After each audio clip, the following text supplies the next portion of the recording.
So here's what I'll say to that, right? Because there are coaches, yes, that do preach to women that you have to be a little bit more intentional and more active in pursuing the guy you want.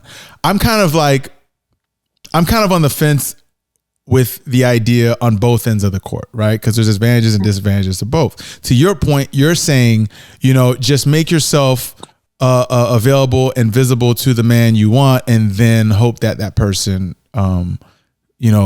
pursues you. Exactly. But in today's environment, there's a little bit of a challenge, right?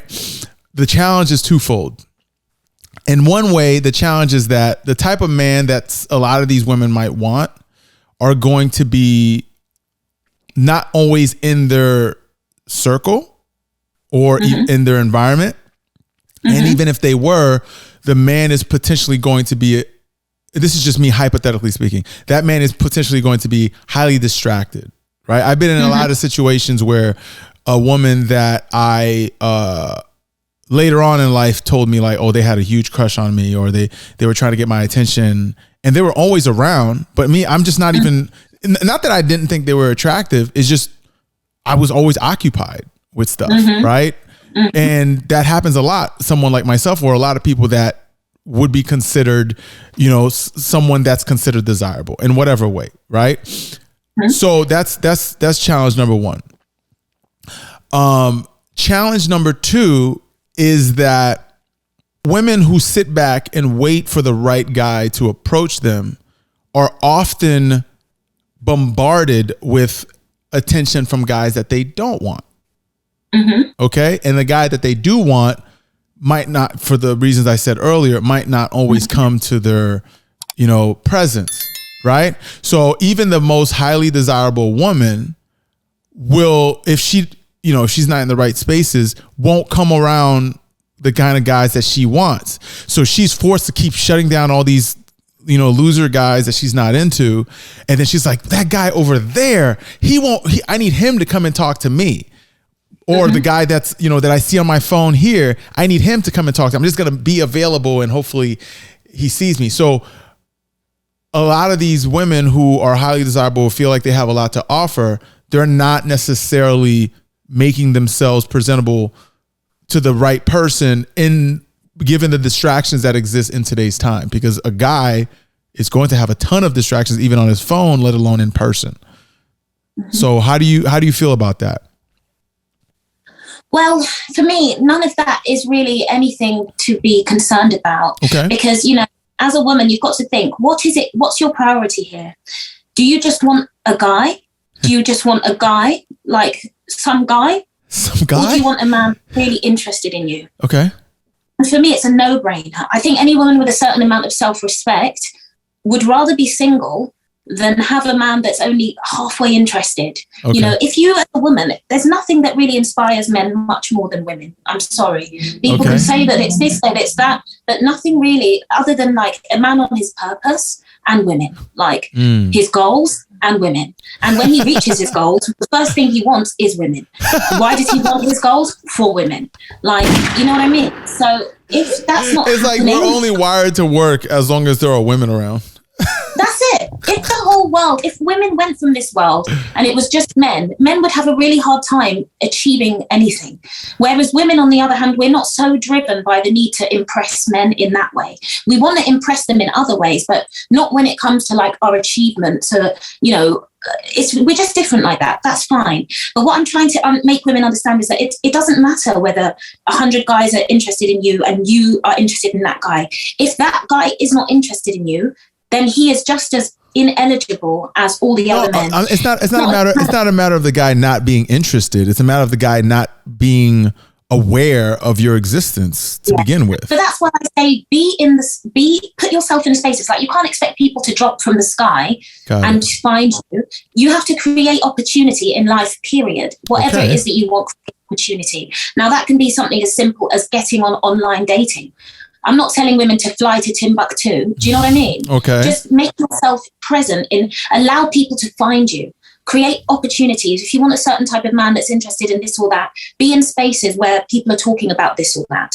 make yourself be realistic in that way. But at the same time, once you've created a space, once you've created those openings that would allow him to come forward towards you, if he doesn't, then he's just as ineligible as the other 50 guys that have nothing going on. He's ineligible. He's just as unattractive. He's ineligible. He's unattractive at that point because he's not coming towards you. As a woman, I think I wish I could just impress upon the point, because our lives would be so much happier if we would only stop and settle with the man who shows us the kind of passionate pursuit in order to be in our lives. That is the kind of man that you want to settle with. And there are many other things in play, but without that kind of passion for, being with you, to talk to you, you're going to end up with a really miserable kind of, some people can deal with it. I don't know. Some people can handle that.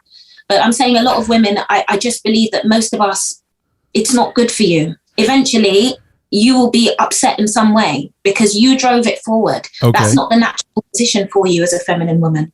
All right. You're not getting the best man for the job if you do that. So I'll give you a scenario. Let's do a role play session. All right. All right. Let's say I'm at give me an idea of a place that you feel you would find a highly desirable man. Anywhere. A nice gym.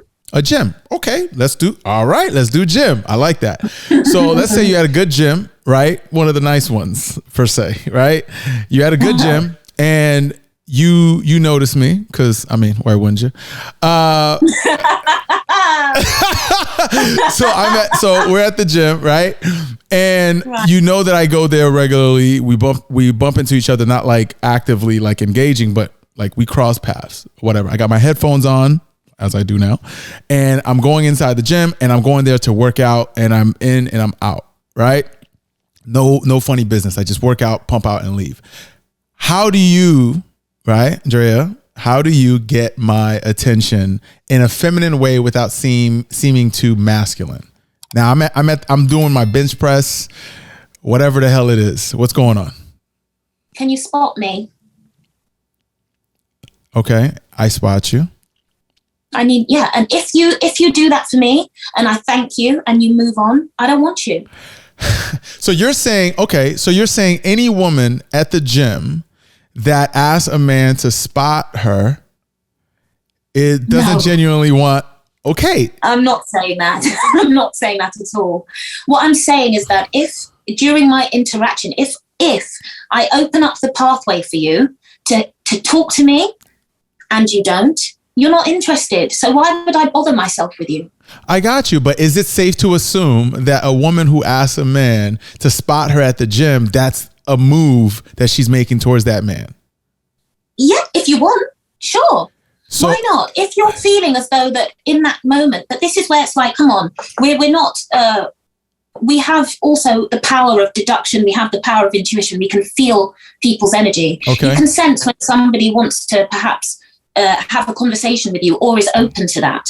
Okay. So if I've said, can you spot me? I'll put my headphones back in, do my workout and said, thanks, turned away from you. That's somebody who's not really opening the doorway for an actual conversation. If you do it for me and I'm saying, oh, thank you so much, really appreciate it. It's really hard sometimes. I really want to work out, but I keep asking people, they've got their headphones in and I don't know what to say. So this is somebody, it's do you know what I mean? You can sense that there's a bit of an opening there. If that opening comes and the man doesn't take it, fine, no problem. But what I'm trying to dissuade women from is going up to men with that kind of masculine way.